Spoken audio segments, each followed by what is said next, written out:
Olá, bem-vindos ao meu canal. Eu sou a Cristiana e hoje eu vou falar um pouco sobre a diferença entre o número de Reynolds para o escoamento interno e o escoamento externo.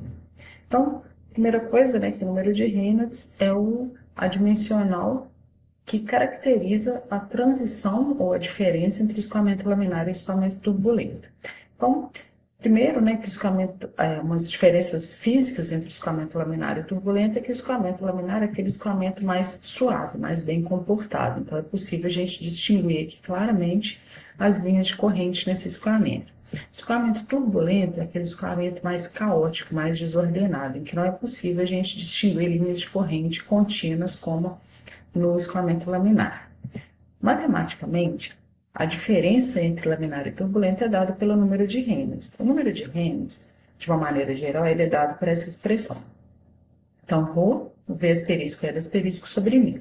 Ρ e μ são as propriedades físicas do fluido, então a densidade absoluta e viscosidade absoluta. V asterisco e L asterisco representam uma velocidade característica do escoamento e uma dimensão característica do escoamento. Então, se vocês voltarem na questão de análise dimensional, a gente vê que cada problema físico ele tem uma dimensão que é mais importante e uma velocidade que é mais importante. Então, por exemplo, se eu pego escoamento dentro de um tubo, a dimensão mais importante do tubo é o diâmetro. Se eu pego uma placa, a dimensão mais importante seria o comprimento dessa placa. Tá? E a mesma coisa para a velocidade. Tem uma velocidade que é mais importante para cada problema físico.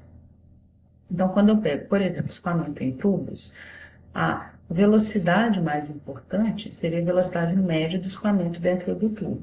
E a dimensão mais importante seria o diâmetro. Então, aqui o número de Reynolds está dado em função da densidade absoluta e viscosidade absoluta, mas quando a gente pega a definição de viscosidade cinemática, que é μ sobre ρ, eu posso reescrever o número de Reynolds em função também da viscosidade cinemática. Essa abordagem aqui, em função da viscosidade cinemática, ela é mais comum nos problemas de transferência de calor. Então, aqui tem uma figura que mostra os diferentes tipos de escoamento em tubos. Tá? Então, na primeira figura, eu tenho o escoamento laminar. Então, aqui seria um tubo, né? E eu coloco um corante dentro desse tubo e aperto essa injeção de corante de maneira a criar a linha de emissão. Então, o que a gente observa é uma linha contínua se o escoamento for laminar.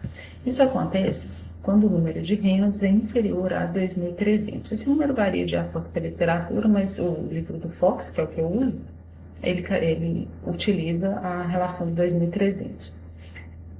Bom, quando o Reynolds atinge 2.300, começa a haver a transição do escoamento laminar para o turbulento. Então, eu tenho um escoamento que, ora é laminar, se comporta como escoamento laminar, ora ele se comporta como escoamento turbulento. Começa a surgir essas instabilidades que levam à turbulência. Quando o Reynolds atinge 4.000, ele está completamente turbulento. Então, uma característica importante do escoamento interno, do escoamento em tubos, é que como a dimensão característica é o diâmetro, e o diâmetro sendo constante, o número de Reynolds vai permanecer constante se a vazão for a mesma sempre. Então, desde esse ponto aqui até esse ponto, eu vou ter sempre o mesmo número de Reynolds se as características não mudarem. Quando eu pego escoamento sobre uma placa, eu tenho uma situação semelhante a essa daqui, né? Tem o desenvolvimento de uma camada limite, e escoamento sendo escoamento externo, essa camada limite é livre para crescer indefinidamente. Bom, o número de Reynolds local associado ao escoamento da placa plana seria dado por essa expressão aqui. Então, a gente fala que o Reynolds baseado em x vai ser ρ, o infinito x sobre μ. Por quê? Então, a velocidade característica desse escoamento é a velocidade da corrente livre, ou seja, a velocidade do escoamento antes de atingir a placa, que a gente chama de o infinito. A dimensão característica seria a distância a partir da borda de ataque, ou seja, a dimensão x. E o que acontece nesse caso? Como em x é igual a zero, no começo da placa, né, x é igual a zero, então Reynolds é igual a zero. Então, o escoamento sempre vai começar como laminar. Quando ele atinge um Reynolds crítico, que é 5 vezes 10 a 5, começa a haver a transição para o escoamento turbulento. A gente observa aqui na figura que até atingir o x crítico, eu tenho o escoamento laminar. Quando ele atinge o x crítico, que corresponde ao Reynolds crítico de 5 vezes 10 a 5, começa a haver a transição para o turbulento, e a partir desse ponto o escoamento está completamente turbulento. A gente acaba não trabalhando com essa questão da transição, a gente fala que ou ele é laminar ou ele é turbulento.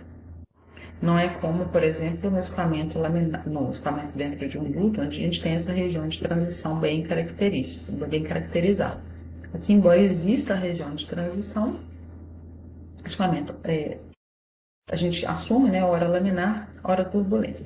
Bom, então a principal diferença que a gente observa, né, do escoamento interno para o escoamento externo é que no escoamento interno o número de Reynolds é constante, então o escoamento ou é laminar ou é turbulento.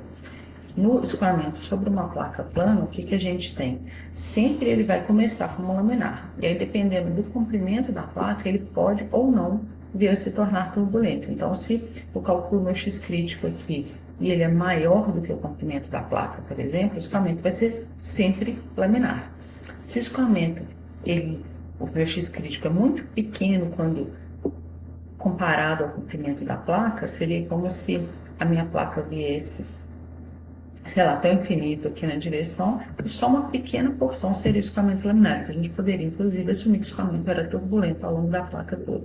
Então, em resumo, a principal diferença é que o escoamento dentro de um tubo, o Reynolds é constante e o escoamento vai ser ou laminar ou turbulento, se as características não mudarem. No escoamento sobre uma placa plana, ele sempre vai começar como laminar, e dependendo do comprimento da placa, ele pode se tornar turbulento ou não. Bom, era isso, espero que tenha ficado clara a diferença. Obrigada.